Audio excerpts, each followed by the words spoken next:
Oromiyaa fi Federaalaa irraa bilisaan akka bahan murtaa'ee kan ture qondaalonni adda bilisummaa Oromoo lama obbo Lammii Beenyaa fi obbo Daawit Abdataa mana hidhaa keessa turan irraa bakki geeffaman wallaalame. Obbo Lammii Beenyaa fi obbo Daawit Abdataa erga mana hidhaatii baafamanii bakki buuteen isaanii dhabamuun hedduu isaan yaaddessuu maatiin Oromiyaa Miidiyaa Neetworkitti himanii jiru. Qondaalota adda bilisummaa Oromoo kan ta'an obbo Lammii Beenyaa fi obbo Daawit Abdataa guyyaa lama dura bakka itti hidhamanii turan waajjira poolisii magaalaa Moojoo keessaa fudhatamanis bakki isaan geeffaman hanga yoonaa akka hin baramne miseensi maatii OMN dubbise himee jira. Ajjecha artistii Haacaaluu Hundeessaa hordofee adoolessa 4 bara 2012 kan hidhaman namoonni lamaan kun jeequmsa kakaasuu fi yakkoota shororkeessummaan wal qabataniin himatamani.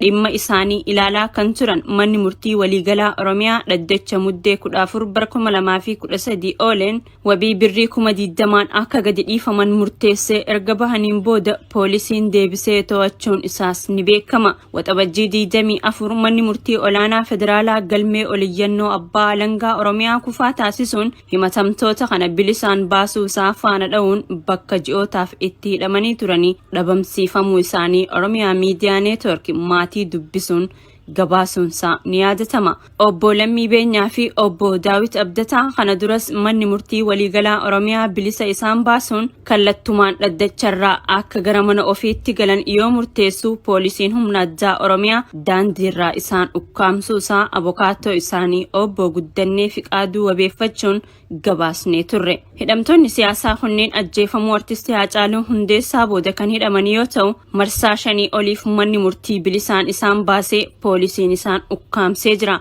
Maatii keessaa tokko kan ta'e Firaa'ol Beenyaa wiixata ganama ciree qabannee yeroo gaafachuuf deemnu asii baafamanii jiru nuun jaanii jaa. Poolisoota yeroo gaafannu asii baafamanii jiru jechuu malee ebeluutu bakka akkanaa geesse kan jiru hin beeynu nuun jiru. Amma namootni kun lamaan eessa akka jiran hin beeynu lubbuu isaaniitiifuu baay'ee yaaddofna. Amma achi buutee isaanii dhabnee nama gaafannus wallaallee jaani. Amma dura yeroo mana hidhaa tokkorraa gara biroo geeffaman odeeffannoo akka argatan kan himu Firaa'ol miila nagaruu eenyumarraa'u homaa odeeffannoo dhabnee rakkachaa jirraa jaa. Dhimma kanarratti poolisii Oromiyaa fi kan bulchiinsa magaalaa Moojoo irraa deebii argachuu hin dandeenye. Abokaatoon isaanii obbo Boonaan gama isaaniitiin maamiltoonni isaanii kun bakka geeffaman wallaaluu himuun adeemsa mana murtii hunda yaallee jirra garuu ajajni mana murtii kabajamaa hin jiruu jaani. Wanni karaa mana murtii waliigalaa Oromiyaas ta'ee federaalaa hunduu dhumatee jira. Tarii wanni kun kan raawwatamaa jiru qaama hojii raawwachiiftuudhaanii jennee shakkina. Yeroo ajajni mana murtii kabajamuu didu mirgi namoomaa sarbamuu kan qoratu komishinii mirga namoomaati. Amma isaanitti iyyachuuf jirraa jaani. Adoolessa 5 waajjira poolisii magaalaa Moojoo keessaa kan dhabamsiifaman hidhamtoonni siyaasaa Oromoo kunneen yeroo ammaa kana eessa akka jiranii fi lubbuun jiraachuu isaanii qaama irraa mirkaneeffatan akka dhaban maatiin Oromiyaa Miidiyaa Neetwork dubbise himanii yaaddoo keessa jirraa jechuun uummatarraa 150 deebisuufii jedhamaa jira. Guyyoo Waariyoo gabaasa maddeen alaa qindeessa. Described as the most considerate and a woman of integrity by her husband, Geefti dure Gaanaa kaffalti durgoota waggoota 4 gurratti cufa deebisii jedhaniin Reebii Kanaa Akuufo Aadoo jedhamti. Haadhuwar pirezidaantii Gaanaati. Jaarti ganni 70maati. Garuu jabduu waan cufattuuf ammallee dubra fakkaachuusii namoonni qaamaan beekan irra dubbatu.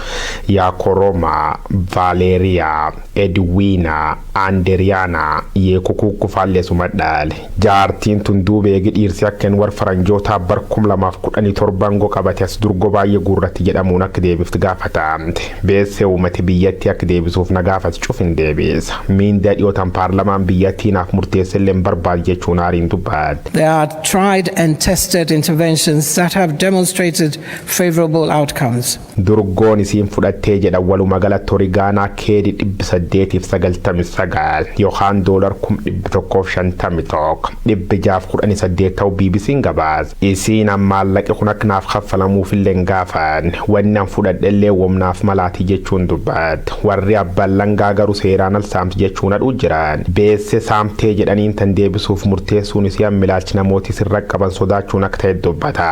Torbaan dabre keessa mola miileen Gaanaa murtee manni marii bakka bu'ootu uummata haadhuwar pirezidaantiitiif haadhuwar ittaana pirezidaantii pirezidaantii Gahee deeggarsi isaanii taasisaniif minda kaffalamuuf murteessan irra dubbi kaasuu isaaniitti maama. Silaa kaadaa taalu murte mindaa ta horeen paarlama Gaanaa bar 2019 murteessiteen ji'a minda $3,500 kan ministeerota kaabinee argatanii kaffalamuuf qabxoor. Haa ta'uuti immoo baroota dheeraaf giifti duree faatii warri taana pirezidaantii illeen haalumqaan faayidaa addaa hojii raawwachiistotaatiin durgogur.